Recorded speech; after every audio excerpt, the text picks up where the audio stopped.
The air tasted of wet rust and forgotten incense. It was a pervasive clawing odor, the smell of devotion mixed with decay, a signature perfume of worlds that had crawled past their point of grace. The two travelers moved through the ruins of a colossal submerged city.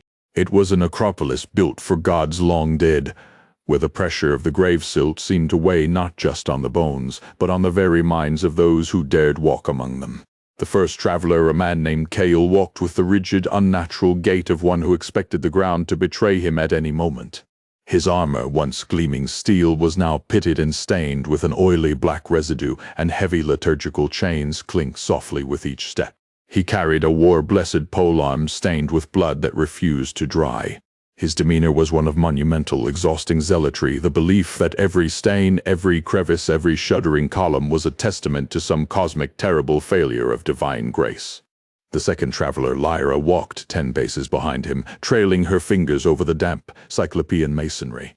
She was dressed in muted leathers and layers of salvaged cloth, weighted down not by armor, but by the impossible burden of memory and research. Her eyes were the most unsettling part of her. They held not fear, but the deep, exhausted resonance of having seen too many ends, too many monstrous transformations, and too many secrets dredged up from the primordial churning blackness below. "The passage is choked," Lyra murmured, her voice barely carrying over the occasional drip of unidentifiable ichor. "The architecture is unstable, Kael. This entire level was designed to fail." Kael did not slow his pace. "The path is what it is, Lyra. We follow the devotion. The abyss cannot claim what the dogma requires." He spoke of the dogma as if it were a physical thing, a heavy mantle they were physically carrying across the suffocating depths. The environment surrounding them defied logic. Gargantuan pillars carved with looping, unsettling geometry and figures writhing in poses of endless agony rose from the flood. Deep, unsettling currents of water tainted with iridescent oils and glittering bits of bone passed between the structures. It felt less like exploring a ruined city and more like navigating the deepest, most nightmare-filled strata of a living, tormented beast. As they ventured deeper into the subterranean cathedral, the feeling of profound wrongness intensified. The air grew heavier, pressing against the lungs like physical weights. Lyra glanced at the gloom-lit passages. They were not illuminated by mundane light. The glow came from bioluminescent fungi growing on forbidden glyphs, pulsing with a sickly, rhythmic beat, like a failing heart. "Look," Lyra whispered, pointing with a trembling hand toward a massive archway draped with moldering silks. A creature was hunched beneath the decay. It was not purely biological nor purely mechanical. It was a synthesis of both. A man shape, yes, but stretched and warped, its skin mottled and glossy, resembling oiled black chitin. Its limbs ended in razor blades, and where a head should have been, there was only a porcelain mask affixed by ligaments leaking a slow, viscous fluid. This was not a beast of nature. It was a blasphemous curiosity, a thing that had been built, studied, and then unleashed by hands too obsessed with forbidden knowledge. Kael stopped dead, his breathing harsh. The zealotry in his posture momentarily fractured, replaced by a palpable tension. "Containment," he hissed, his hand resting on the polearm.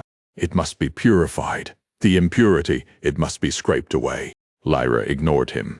She noticed the pattern on the creature's mask, the meticulous etchings of symbols that resembled astronomical diagrams blended with corrupted religious iconography.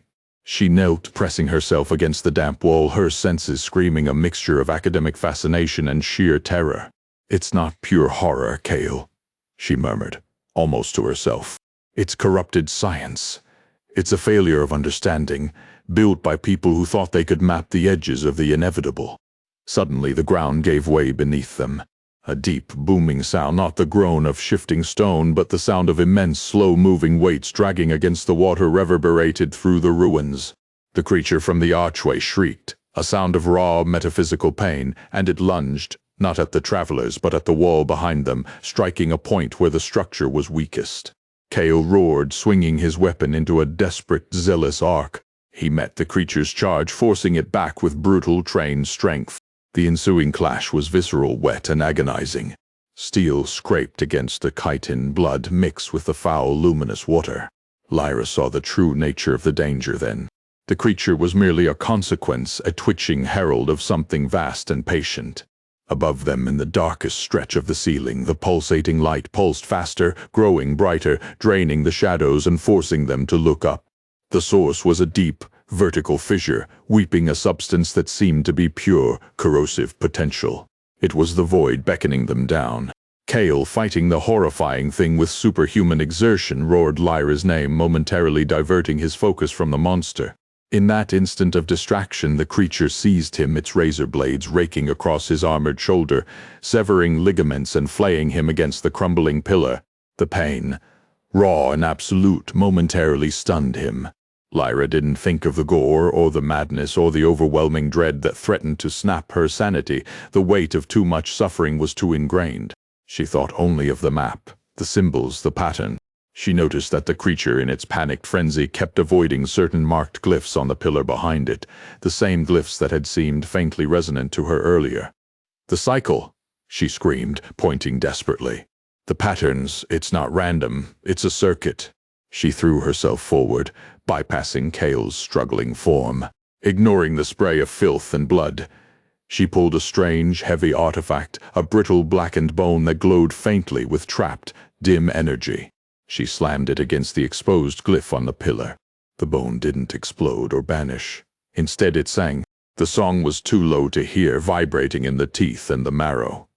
The light in the chamber shifted, the pulsing fungi dimmed, and the pressure on their minds, the overwhelming, suffocating sense of eternal judgment, lifted marginally. The creature shrieked a final dying sound, not of defiance, but of agony, as if the exposed symbol had severed its connection to the source of its stolen existence. It dissolved, melting back into the tide and the sludge, leaving only the stench of spent dread. Silence descended, ringing with the drip of eternal damnation. Kael slid down the pillar, his breathing ragged, his zealotry temporarily eclipsed by the sheer shock of excruciating pain. Lyra stood over him, the weight of the artifact heavy in her hand. She did not look at the bleeding wound. She looked instead at the deeper pool of water that opened beyond them, a vast unseen chasm leading into perpetual twilight. The journey was not finished. It had merely reached a deeper layer of the inevitable, darker, more fundamental horror. They had crossed one threshold only to find themselves facing the beginning of the next, a deeper, hungrier dark. They were irrevocably bound again, two damaged remnants continuing their pilgrimage through a ruin built of blasphemy and regret.